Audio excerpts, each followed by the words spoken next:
Maya po oras kabalit.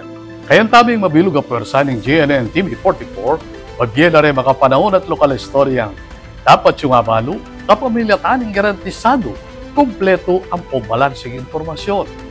O rin po rin balitang may kalap yaning Huwebis, September 11, 2025. Yako po Beniginto at iti ang News Force, Pampanga. May babaeng kaso ng teenage pregnancy kay Central Luzon. Makanyan man, manatili ya pamuri ng Region 3 kareng ating pekamata sa kaso kareng hanggang Region Team Pilipinas. Ay ning report. Bumaba ang bilang ng teenage pregnancy sa bansa noong 2023 ayon sa pinakahuling datos ng Civil Registry and Vital Statistics o CRVS ng Philippine Statistics Authority o PSA. Mula sa 150,138 na kaso noong 2022, bumaba ito sa 142,276 o 5.24%. Gayunpaman, tumaas ang bilang ng panganganak ng mga batang edad 10 hanggang 14 anyos mula sa 3,135 noong 2022 patungong 3,343 noong 2023. Sa Central Luzon, bumaba ng 9.73% ang kaso ng teenage pregnancy o 15,442 mula 17,107 noong nakaraang taon. Ngunit, nananatili pa rin ang rehiyon bilang pangalawa sa may pinakamataas na kaso sa bansa, kabilang na ang pagtaas ng 3.18% o 422 na kaso ng mga batang edad 14 pababa na nabuntis. Pinangunahan ng Pampanga ang listahan na may kabuuang 3,886 na kaso, kabilang na ang 556 mula Angeles City. Sinundan ito ng Bulacan at Nueva Ecija. Sumunod ang Tarlac, Bataan, Zambales, kabilang ang 184 mula Olongapo City, habang ang Aurora lamang ang nagtala ng pagtaas ng kaso na umabot sa 443. Ayon kay Regional Director Lourdes Nacionales ng Commission on Population and Development, positibo ang pagbaba ng bilang, ngunit nakakabahala ang pagtaas ng pagbubuntis ng mga batang edad 14 pababa. Dagdag pa niya, kailangang harapin ang ugat ng problema gaya ng kakulangan sa sex education, kahirapan, child abuse at exploitation. Kasi nga po, in fact, buong Pilipinas, we are really conservative, no? Ang sexuality education po, time and again, is not about sexual intercourse. Sexuality education is the education about the personhood, about what I feel, about what is confusing me, about everything that adolescent is trying to ask. Pero naging controversial po yun. Kaya para na lang okay to continue the program and to further strengthen the sexuality education at the national level po, pinangalanan siya na reproductive health education. It is a reproductive health education at syempre kinikater natin una, mga guro na dapat confident sila at tama yung mga attitude nila sa pagtuturo ng sexuality education. Binanggit din ng Commission on Population and Development o CPD ang mas malalim na epekto nito sa kabataan gaya ng limitadong edukasyon at oportunidad na maaaring magpalala ng siklo ng kahirapan at inequality. Yung lack of information, yung tamang impormasyon. Dahil nga po una, hindi na pag-usapan sa bahay. Sa eskwelahan ay very vague din yung reproductive health education dahil para sa iba controversial. So nag-e-explore po yung mga bata natin, nabuntis. Ito namang mga magulang, conservative, kailangan may tatay yan. Pinagsama. So nagkaroon na po ng repeat pregnancy. At doon sa pagsasama ng dalawang adolescent po, it is also evidence. Hindi na natin pwedeng i-mention. Nagkakaroon na po ng sexual violence. Kasi syempre, magpipilit na yan. So nagkakaroon na repeat pregnancy kasi pag ayaw pumayag ng babae, magagalit yung kanyang partner. So nagkakaroon sila ng another pregnancy. So yan po yung pilit natin ina-address naman. Patuloy ang pagpapatupad ng iba't ibang programa sa rehiyon kabilang ang partnership sa DepEd para sa comprehensive sexuality education.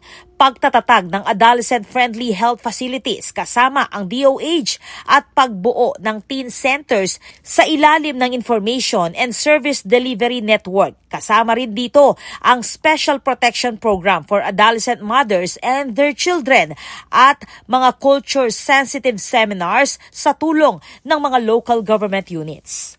Ako po, Patricia Mamangon para King News Force Pampanga. Balitang tutuking balen, susuyo. Umpisa na ni Angeles LGU ing pamananggal kareng iligal na strukturang makatalakad king lele ni Abacan River king parte ning syudad. Ay ni report. Inumpisa na ning Angeles LGU ing pamaglinis ang pamaglako illegal na struktura alinang pas kin 3-meter easement king Abacan River Access Road. Kapamilatan ng Mayor Carmela John Lazatin II, penimuna na ning task force sa Abacan ning clearing operation. Kaya bela mo naman kanitiring may ayalabong opisina na ning Angeles City Government. Voluntaryo na lamang piglako ring informal settlers ting talakad lang struktura kilala ning ilog. Bala-balao si pamaglako hanggang ala ng pakatalakad na struktura karing barangay makapadurot king Abacan River. Layo ning operasyon na linisan ning lele ilog karing illegal na struktura pati basura. Prioridad ng Mayor Lazatin ing pamaglinis king paligid para king kaligtasan daring Angelenyos. Ako po ilay kagambuan ning News Force Pampanga, palitang tuto, king balen, susuyo. Pasko na king Pampanga, kaya katayang pasyalan kapamilataning balitang iti ing Lakeshore Christmas Park ing Mexico, Pampanga. Glowing ang Pasko dito sa Pampanga. Welcome to the Glowing Christmas Park at Lakeshore, Philippines. Isang bonggang holiday destination na siguradong magpapasaya sa buong pamilya.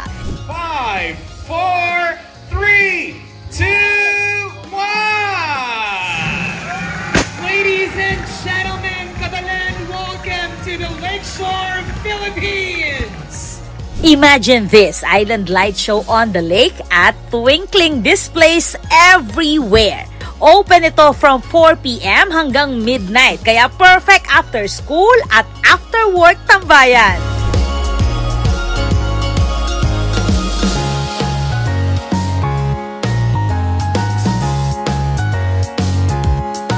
Over 40 trucks ang nagsaserve ng lahat ng cravings mo, from pizza, Asian dishes, barbecue, hanggang sa cozy coffee blends. Pero wait, there's more. May fun raffle pa with a whopping 250,000 pesos grand prize. Imagine, nag-enjoy ka na, may chance ka pang manalo. Promo runs until mid-January, kaya go na! And then meron din kaming raffle every month. No, I think ito rin yung kakaiba for this year. Dati kasi nagpa-raffle kami ng motorcycle at the end of the year, which was very popular. So now, every month, meron kaming mini raffle. Until the end of the year, so January 1, ang raffle namin, ang grand prize will be 250,000. Cash? Yes, cash. Cash.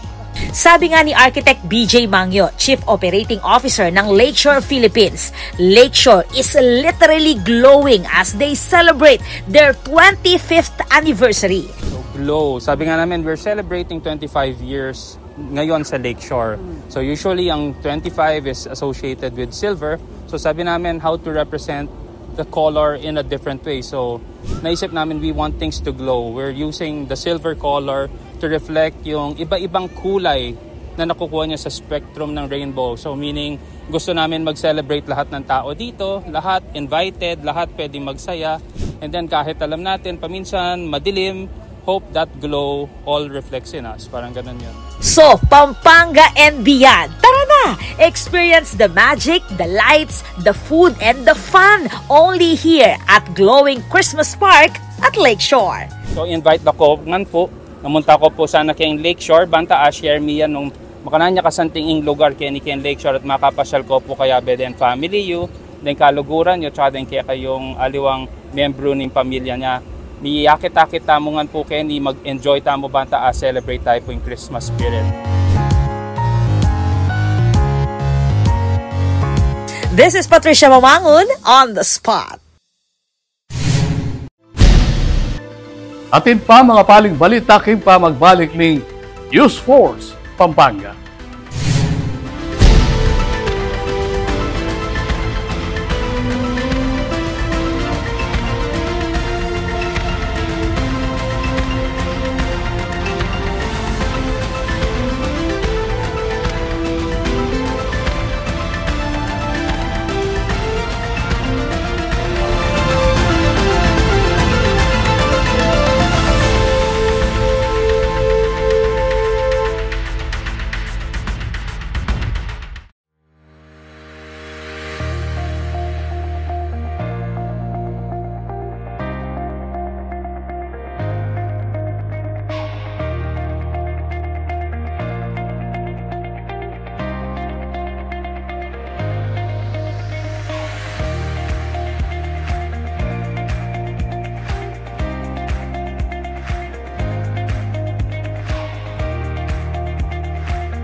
Nais naming ipaalala na ang pagtatayo ng bahay sa ilalim o malapit sa linya ng kuryente ay labis na mapanganib. Kapag aksidenteng maputol ang kable ng kuryente, maaari itong makasunog ng mga kabahayan at makamatay. Dahil dikit-dikit ang mga bahay, mabilis nakakalat ang apoy. At kapag tumama ang matinding kalamidad, maaaring matumba ang tore ng kuryente at direktang gumuho ang tore sa bahay ninyo. Ang paalalang ito ay mula po sa NGCP.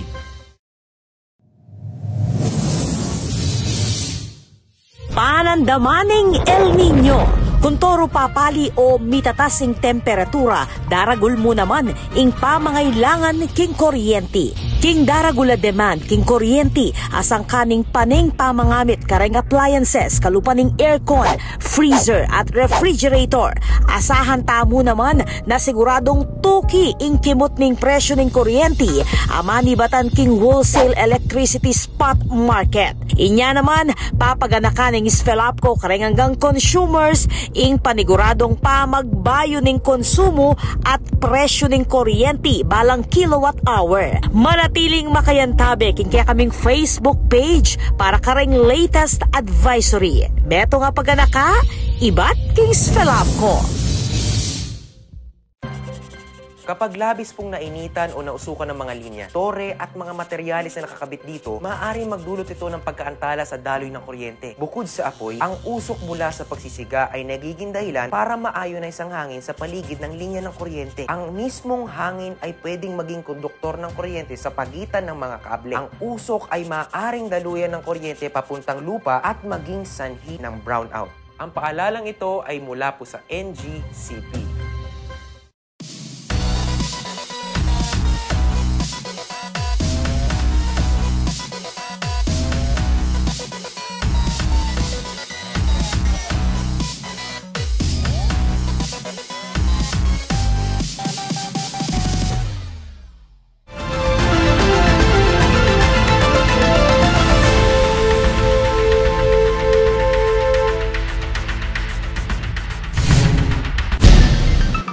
Dini pa rin balitang dapat tamong tutukan.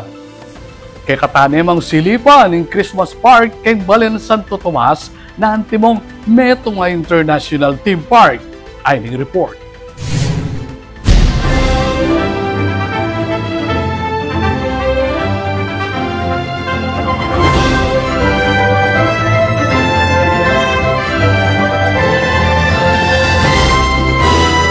I know what you're thinking. Para kang nasa International Theme Park, hindi ba? This is Rancho at Mula de Victoria in Santo Tomas, Pampanga. Christmas feels extra magical with their theme park designed Christmas Park. Yes! May grand float parade pa with colorful characters na talaga namang sinalubong ng mga tao.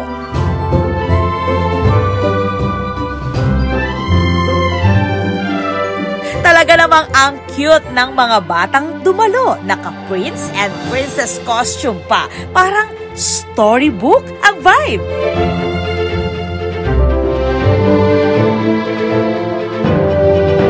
At syempre, hindi mawawala ang North Pole Fields with matching snow effect.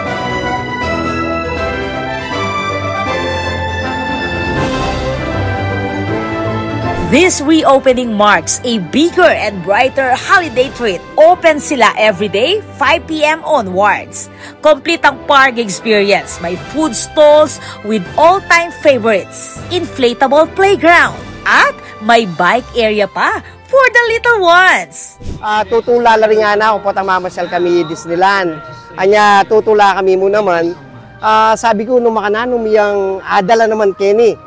Itang pagtakandang masanting alugal ka rin, bantang biski makanano mo, itang makapunta ka rin, ang giyang makanano mo, silip de, itang bala mo wawangi sa ka rin. Sana presidente din kaya kaming kabalen, ang papasini, detang kasiping abalen, kaya naging kaya katamong lalawigan kapag. And to cap off the night, a spectacular castle mapping show with a fireworks display na parang finale sa isang sikat na theme park.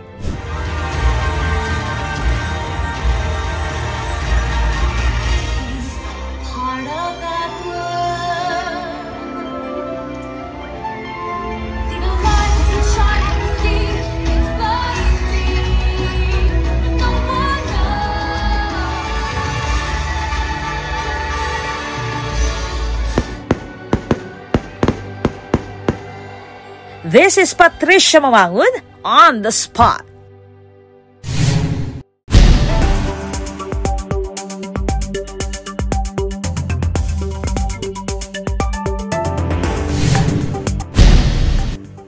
Katamong pakibaluan ng bili ng panahon king lalawigan, kilob ng 24 oras. May laso na ing low pressure area ababante ning pag-asa king eastern section ning Luzon. Mimiral mo rin ning easterlies king Luzon ang po Visayas. Atin mo ring cloud cluster king Aslagan ning Mindanao. Balaos pa mo rin ning pamagbante ning pag-asa nung maging low pressure area iti king tutuking Aldo.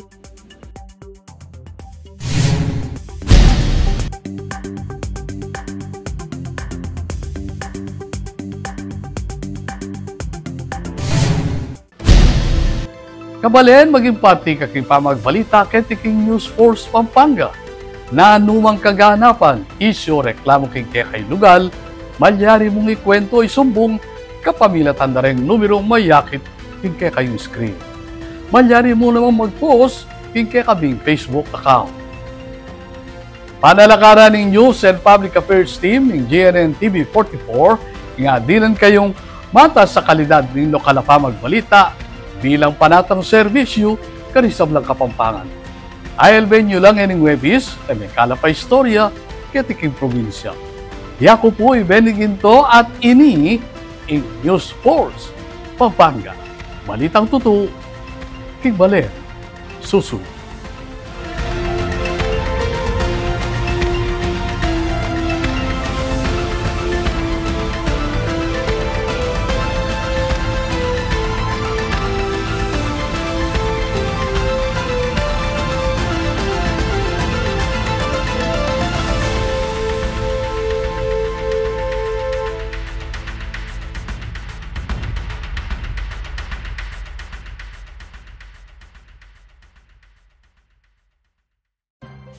Ang inyong truck ay maaaring sumabit sa linya ng kuryente. Dahilan para dumaloy ang kuryente sa inyong sasakyan at pagmulan ng disgrasya o pagkamatay.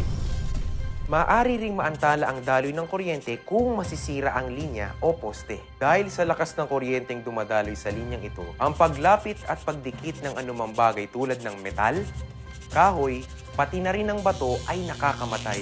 Ang paalalang ito ay mula po sa NGCP.